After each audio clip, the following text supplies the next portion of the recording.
Hello viewers from wherever you're watching us from. Ramadan Mubarak. You're watching QTV, the Gambia's first private TV station, and we are broadcasting from our studios here on Kairaba Avenue. My name is Aliou Cisse, and it's now time for your weekly State of Affairs program. Well, this week I'm joined on the program by Honorable Madi Cisse, who is the National Assembly member for Serekunda West constituency and also doubles as the chair of the Standing Committee on Human Rights and Constitutional Matters. Honorable, good to have you on the program. Thank you very much, Aliou, for having me. It's my pleasure. And also on the program, I have Suleiman Jame, who is the National Assembly member for Bundukakunda constituency, who also doubles as the chair of the Committee for Regional Government, Land, IEC, and Ombudsman. Honorable Jame, good to have you on the program. Thank you very much, Aliou Cisse, for having us here. Thank you very much. Viewers, if you've been following proceedings at the National Assembly, you realize that, the Honorable Member, Madi Cisse, has introduced a bill in the Parliament seek to make some amendment to the 2014 Rent Act, which, according to many, needs some adjustment. And joining us to discuss this program, like I said, are these two Honorable National Assembly members. I will just start with Honorable Cisse. To start with, Honorable, what actually informed your decision to come up with this private members' bill in Parliament? Thank you very much, Aliou. You know, there's this saying to say that who feels it knows it. Yeah. I have been a tenant for quite a while, even though I am no longer a tenant, but I still know how tenants feel. Yeah. As a result, looking at the issues around rent in the country, I thought that I could do something as a member of parliament. And more so during my 2022 campaign for re-election, the parliament, it has been one of the issues that I've been talking about, promising my electorates that when I get to the parliament this time around, I will definitely do something about rent. And these are the two main factors: the situation of rent tenants, the issue of rent in this country, and the promise I gave to the electorates that I will do something about the 2014 Rent Act. So these are the push factors. And what are the objectives of this bill?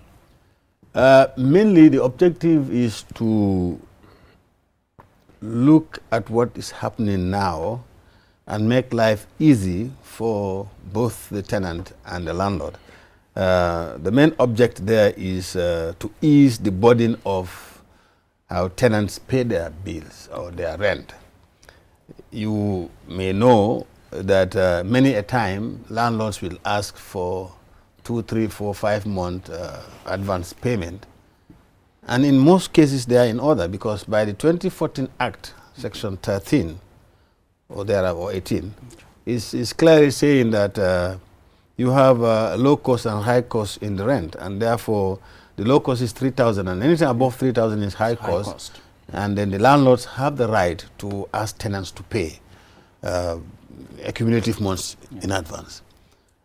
So one of the objectives is to ease that burden on the tenants, to raise that bar to 7,000.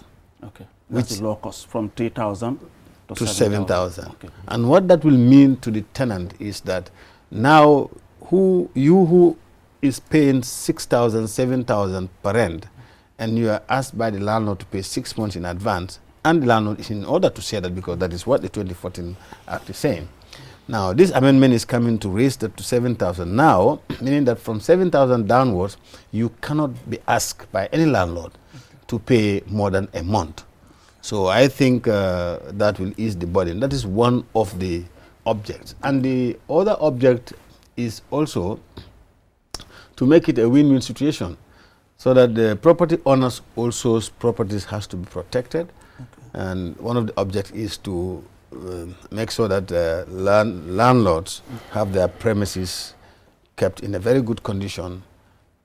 Otherwise, a penalty can be charged. Okay. So these are the real objective, because we know right now, so when the 2014 bill was coming up, there are rents of 3,000, 2,000 is many.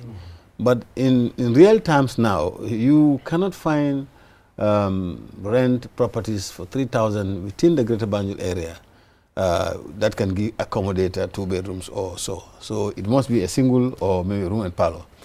So now situation has changed, therefore we need to adjust with the situation. Before I bring in Honorable Jami here, what stage is the bill now as far as the legislative process is concerned? Well, 2 days from today, the bill will be at the committee stage, and that is almost the last leg to the final. It has passed the first reading in September, and it has also passed the second reading sometimes not long ago.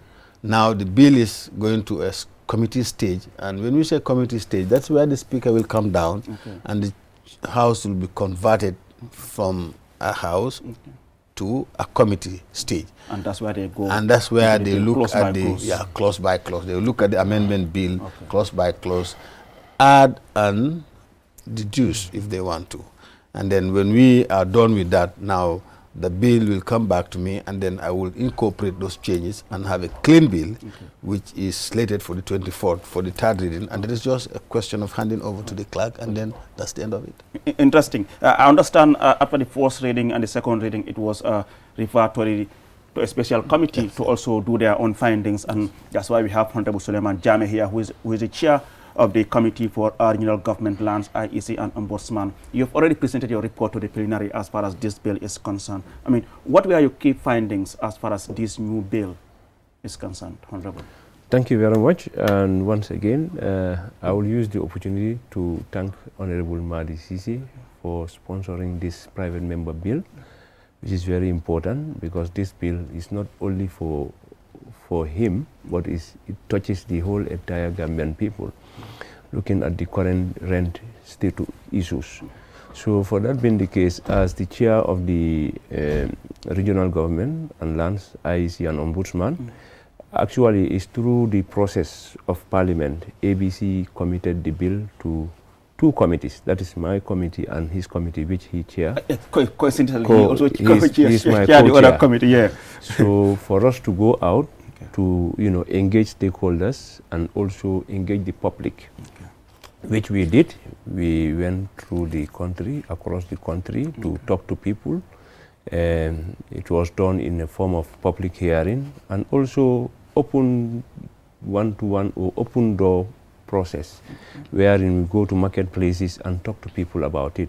So, but our focus was only on the bill, the amendments. So, and looking at the amendment, that is the deposit issue and the advance payment. Most of the people, what they were talking about, like it was more of like this deposit and advance payment of 6 months, 3 months, 4 months is, is a burden. And looking at the current economic situation of and the earnings of the people. So they said normally most of the people, the outcome that we had was like 1 month deposit or advance payment. Then you can pay your rent, then the deposit will be there for any emergency or whatever outcome of your agreement with the landlord. But basically also based on our consultation, the other feedback we had from the general public was like payment of foreign currency, which we in fact told them is already in the act, the 2014 act, but it's because people, they are not well informed and sensitized about these laws. So we use the opportunity to also sensitize them that this is already there, so, and it's not lawful for people to, So the other thing also was like the landlord, they should also try to, keep their premises or their properties, in a very good shape, wherein the tenant can also be able to live happily. Because if you are paying your rent, basically you need to pay for this. It's a service. Exactly. So, and the condition of the house or the property should be conducive for human, living. So for that being the case, some of these landlords, you only see them when they're coming to collect money. Yes. So, but so far so good. The 2 committees, they did a very good work, and thank God we tabled the report, that we had from the public, and thank God it was adopted. And so far, as he said, now the bill in 2 days' time will go into committee of the whole house, wherein members will try to see how best we can adjust, increase or adjust on the amendment. But the other recommendation that we also had was like rent. If we really want to organize these rent issues, there must be a special mechanism and office wherein people can definitely go. In that meaning, properties need to be registered and so most of the people, what they were saying was like, okay, it used to be under the councils, so they want this thing to go back to the councils, so that the councils can also try to, at least establish a rent office, sort of, wherein they will have so many officers who can go and evaluate and also at least settle certain dispute before, it goes out of hand. So these are all recommendations during our public hearing, and so far so good. I think the amendment is good, and the idea is all about, to at least address a fair play between the tenant and the landlord.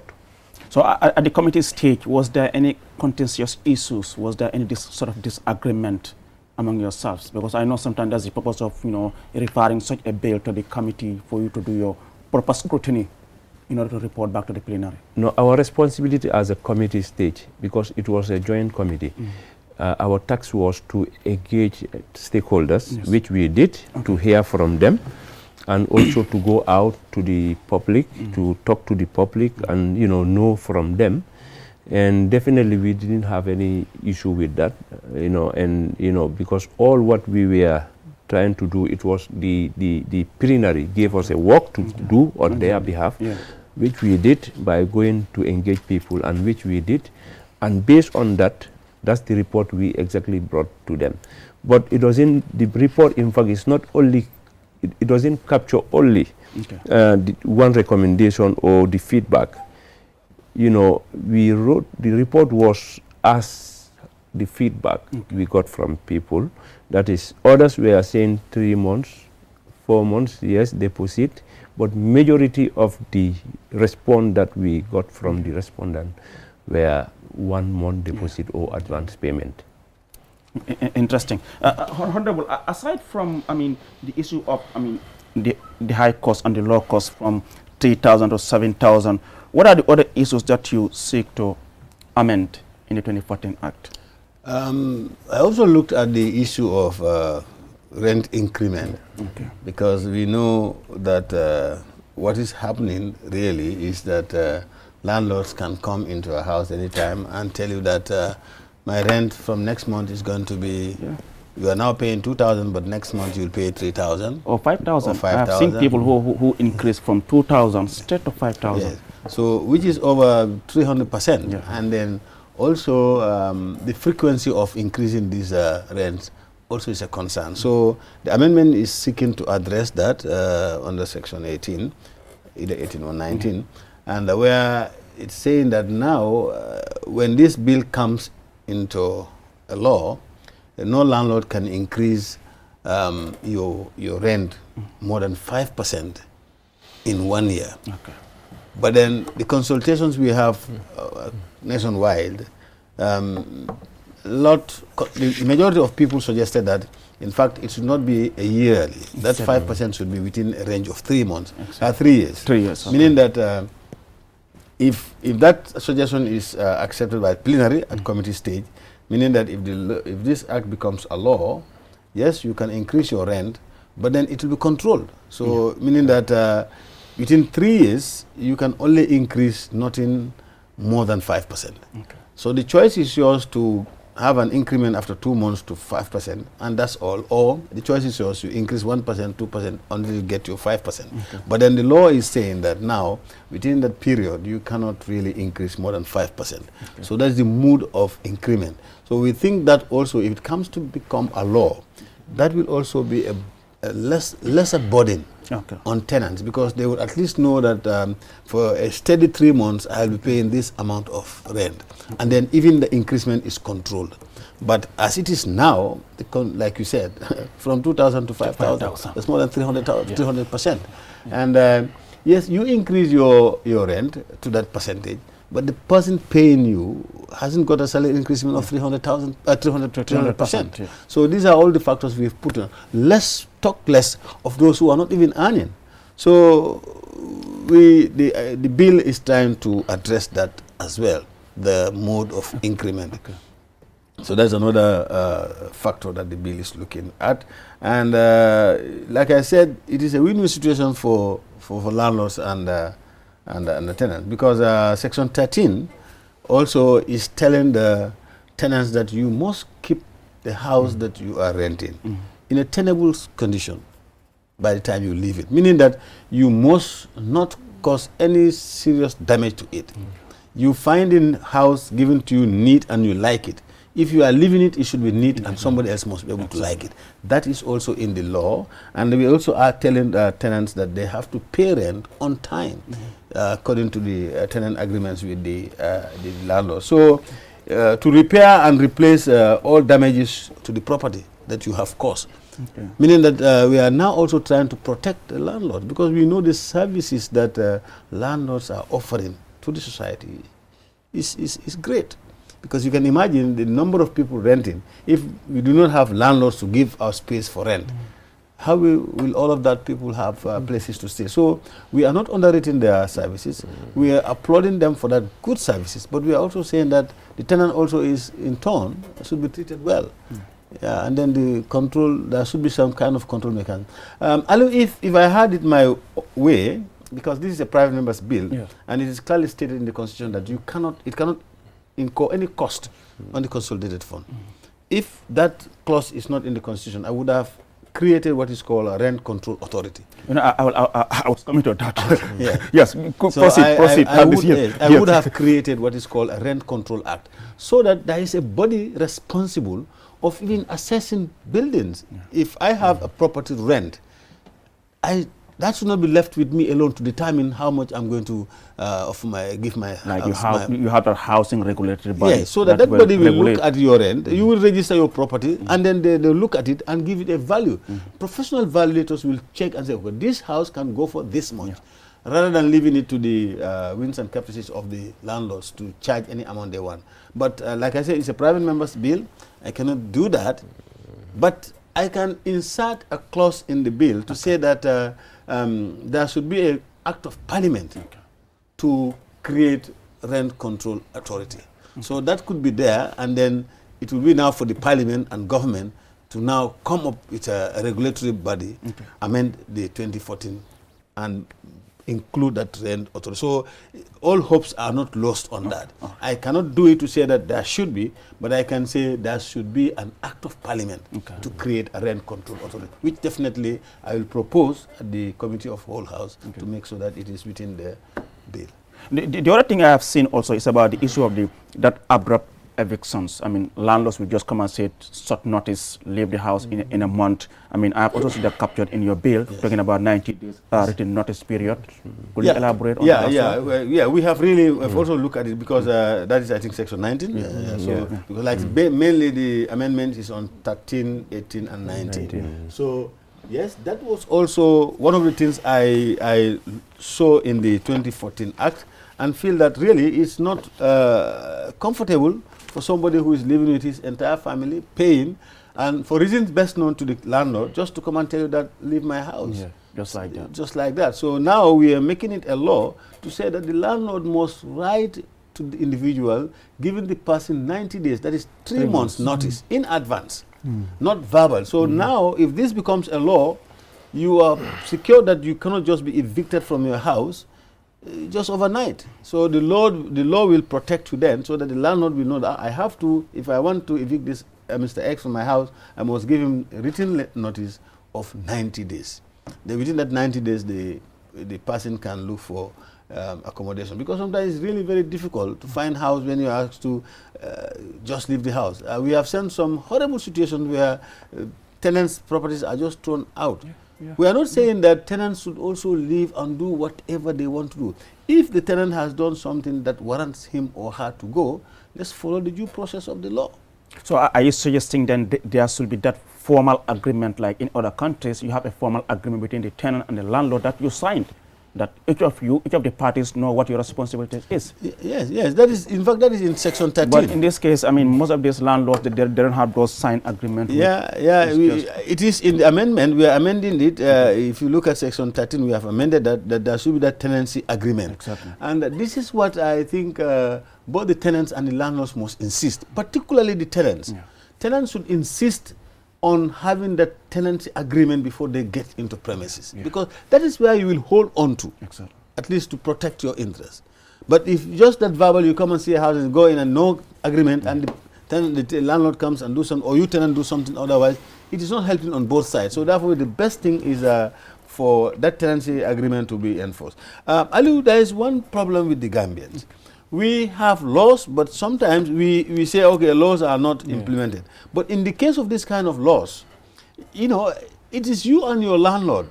If it is there that you must have a tenancy agreement, you went and get a house, you do not care to sign the tenancy, the law cannot come and educate between you, because the law is not there. Unless it is brought to the notice of the law, it cannot be enforced. So therefore, I think the other leg of this bill is, after it becomes a law, we must really have to sensitize people so that people know what are the clauses in this act, so that they know their rights, and the landlords also will know their rights. Because it is only legal for you to sign a tenancy agreement before you get into the house. And if they want to evict you also, they must follow the law. So if you are evicted, or you are charged exorbitantly, or the rent is increased by 10% or 15% or 20%, and you keep quiet over that, who will implement it? You must insist, no, the law says you cannot increase more than 5%. And then if the landlord insists, that's the time you go to the court, and then the court will educate. We have seen an instance where landlord took a tenant to court for default in payment, and in the process, it was discovered that the landlord was charging the tenant hard currency, which Section 17, which Section 7 of the 2014 Act says is illegal.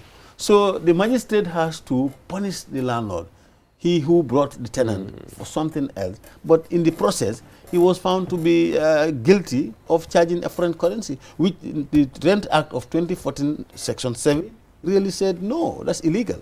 So people must really know the law and then rely on the law, so that there can be a comfortable relationship. Let me now bring Honorable Jam here. You have heard from Honorable Sister talking about the issue of the increment, the eviction, I mean, having a regulatory body as far as, I mean, these housings are concerned. What's your take? Do you totally agree with him that we need to have all these things in place? Yes, very well. Especially, you know, the housing regulatory body. Yes, very well, very well. In fact, these are some of the issues, you know, that were raised by the public, and especially on the side of the increment, because many were complaining that landlord will just come and increase anyhow without any notice. So, but the issue of the increment to be controlled and the notice is very important. So this is why, in fact, he came up with 3 months, and for the increment is 5%. Okay.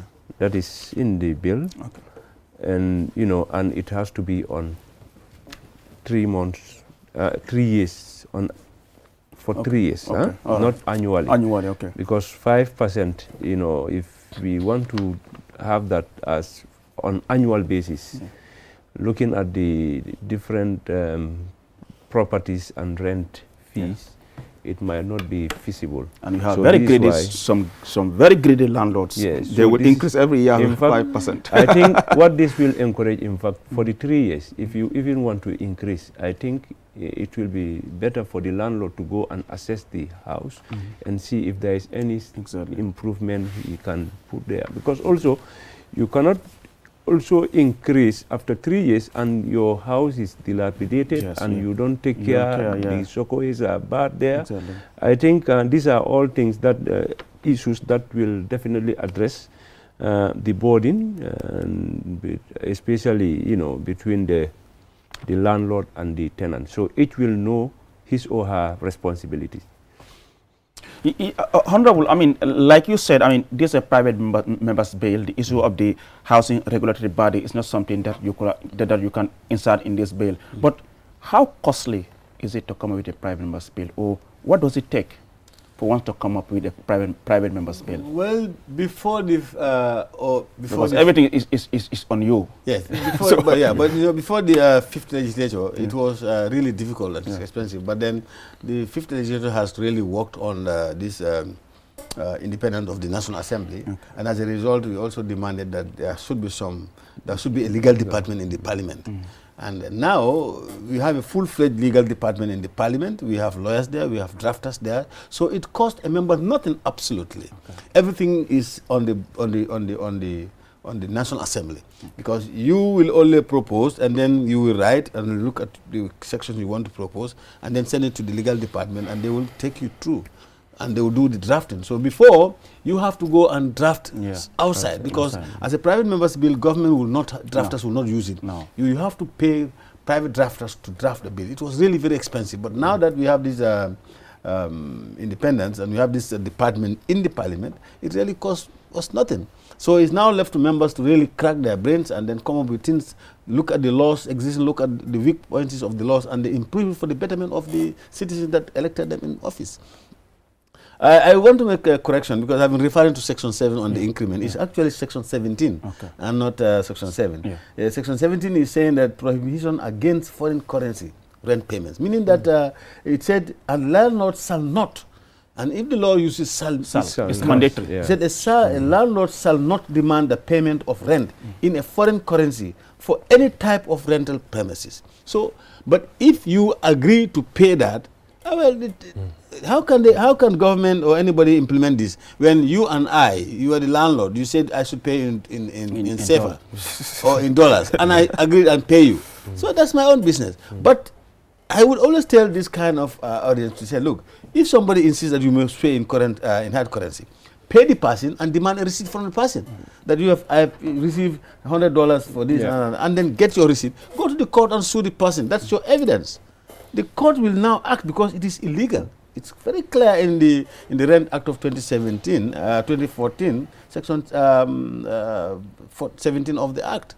You see, so that is it. But you see, even the increment of rent, we have tied clause to it. That is that it has to be subjected to at least some value must be added to the building. Definitely. You cannot just come and increase because you want to increase.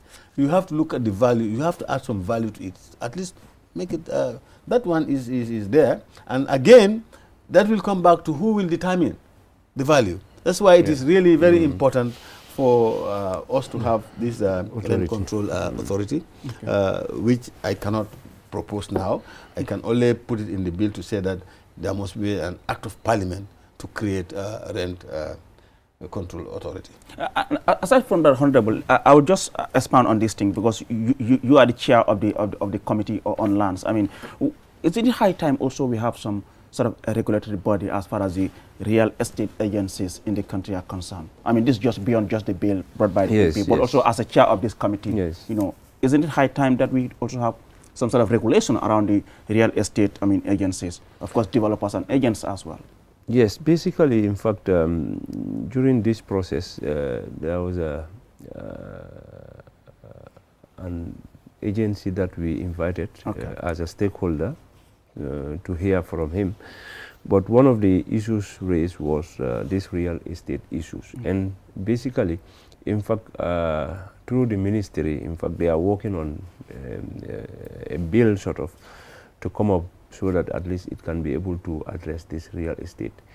In fact, just 2 days ago, we tabled our report of the regional government, which members definitely, talk about these real estate issues. Because right now, we have a land, but those lands, we need to preserve them for the future.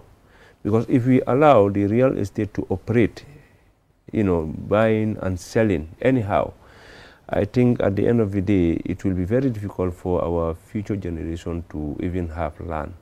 And it's becoming more expensive And more problematic. So this is why, in fact, last time during our last session, I even, came up with a parliamentary question to the Minister of Finance through Social Security, whether they have a plan to at least come up with this housing project, wherein at least, affordable housing, wherein, Gambians can be able to at least, have their house in a very comfortable housing project.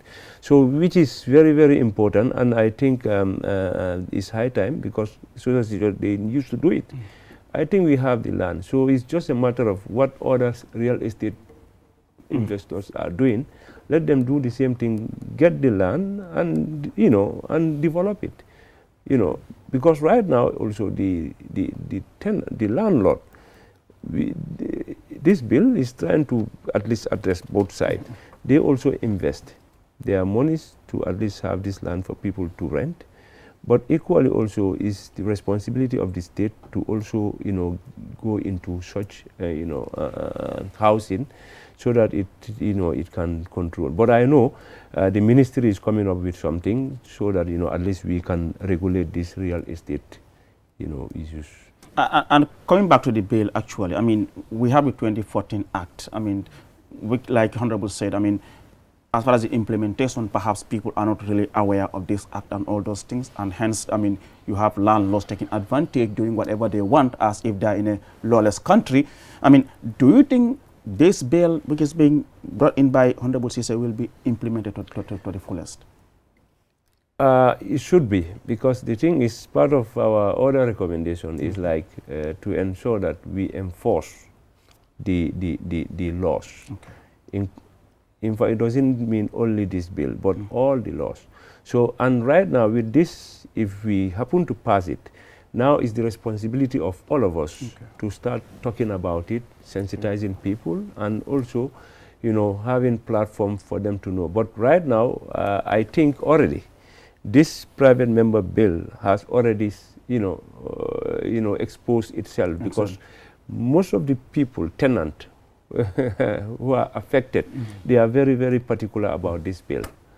And now, many people came to realize that, we have a law on rent. Okay.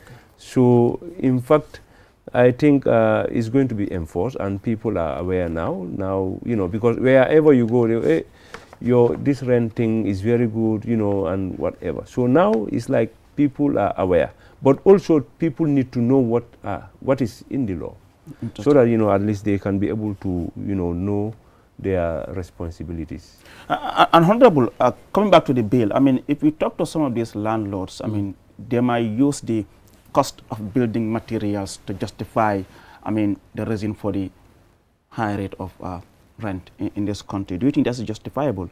Well, I don't think so, because there are a lot of buildings that were built in the 70s and 80s and 90s. Yeah. And at the time, the price in those years and to the prices currently are far different. Okay. And these are the same houses that, a cement building can last for 50 years. Yeah. So really, I'm quite sure that is really not justifiable. I know recently, yes, the price of materials are expensive. Somebody who constructed a building now, yes, might say, yes, I have spent a lot of money. But even there, you cannot just cover all your expenditures within a very short period. That's why I said the creation of this rent control authority as a regulatory body is paramount, so that the qualified, evaluators will go and evaluate your building, taking into account all the monies you've spent in it, and tell you, look, this building is worth for this much. That really, I will really push for that. Okay. But Ali, I just want to read from the objects and reasons you asked in the beginning, because I just paraphrase it. Exactly. But I just want to read the full thing, so that landlords will know that this bill is for both tenants and landlord. Okay. It reads, this bill seeks to improve on the Rent Act of 2014 by raising value specified for a low-cost rental premises, such that it is in line with contemporary times, as well as to enable the ordinary person afford to pay his or her rent monthly, rather than face the burden of paying for 6 or more at a given time.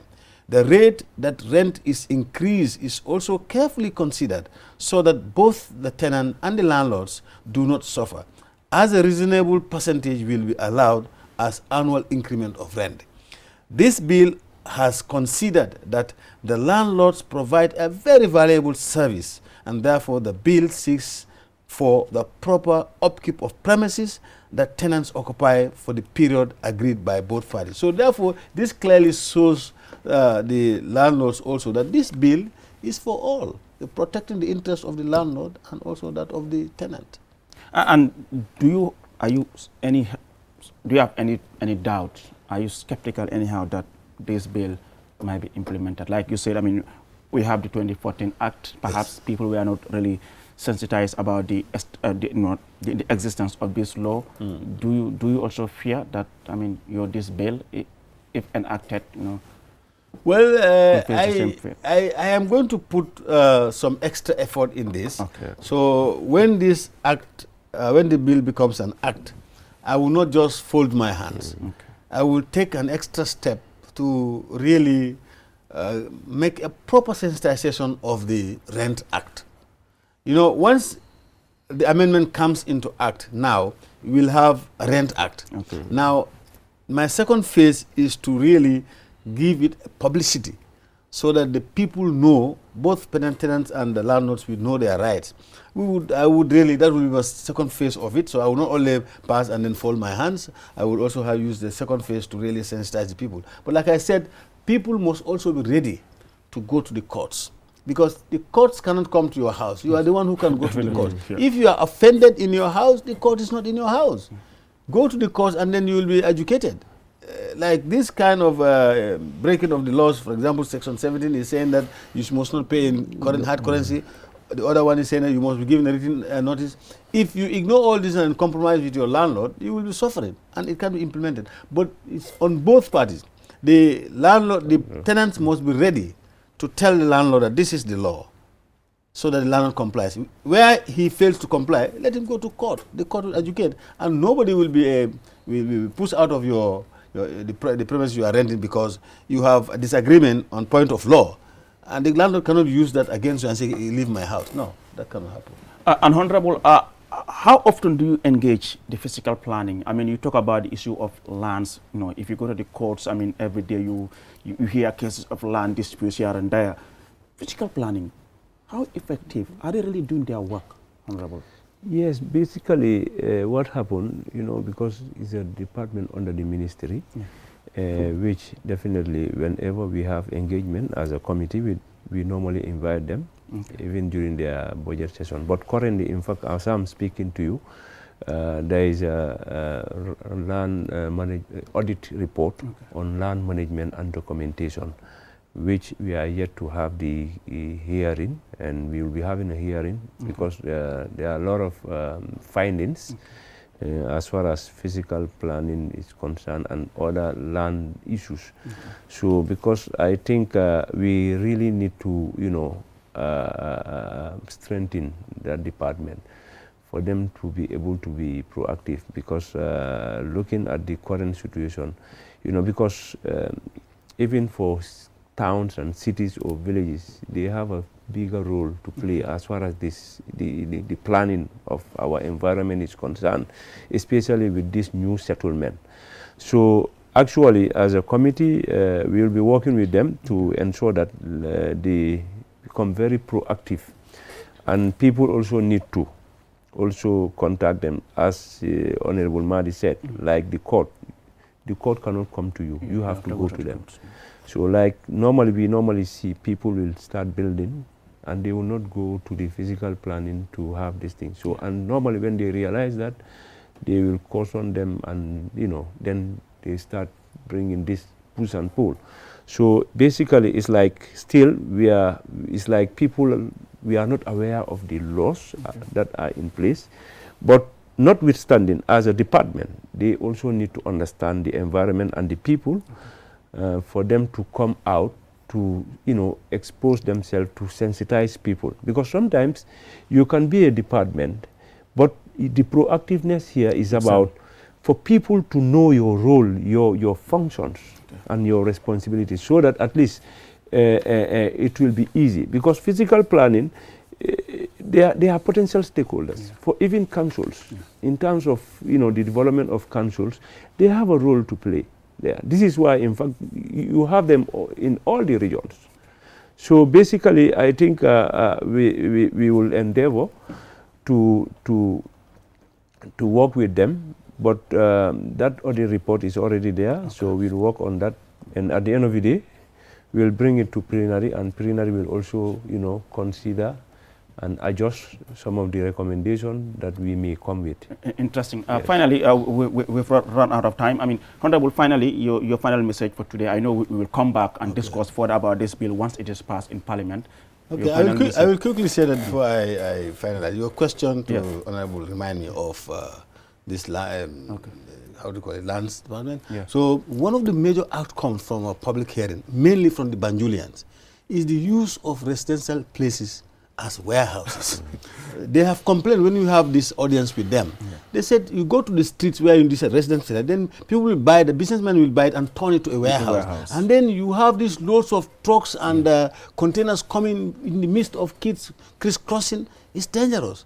I think these lands and whatever must really look into that. And then we will also, we have laid this report before the Parliament, and I'm sure at the Committee of Whole State something will be done about it. Really, I think that has to be noticed, because it's very dangerous to have warehouses within a residential place like Banjul. And my final word will be, I hope, this is just an idea from one person, but becoming an act and a law, like reaching to this stage, it's not me, it's the entire Parliament. So therefore I want to thank both sides of the Parliament, that is the minority and the majority side, for really wholeheartedly supporting this bill, and they are all really into it, seeing it through. So I once again thank everybody in the Parliament for making this a reality. Thank you so much, Honorable Madi Sise, and we hope to see all other members, coming up with private members' bill, to really help in terms of, amending or, introducing new laws to to better the lives of Gambians. Honorable Suleiman Jame, it was good to have you on the program, and of course, Honorable Madi Sise, it was good to have you on the program as well. Well, viewers, with that, we bring an end to this week's edition of the State of Affairs program. Do join us next week. Until then, bye-bye from me and the entire production team.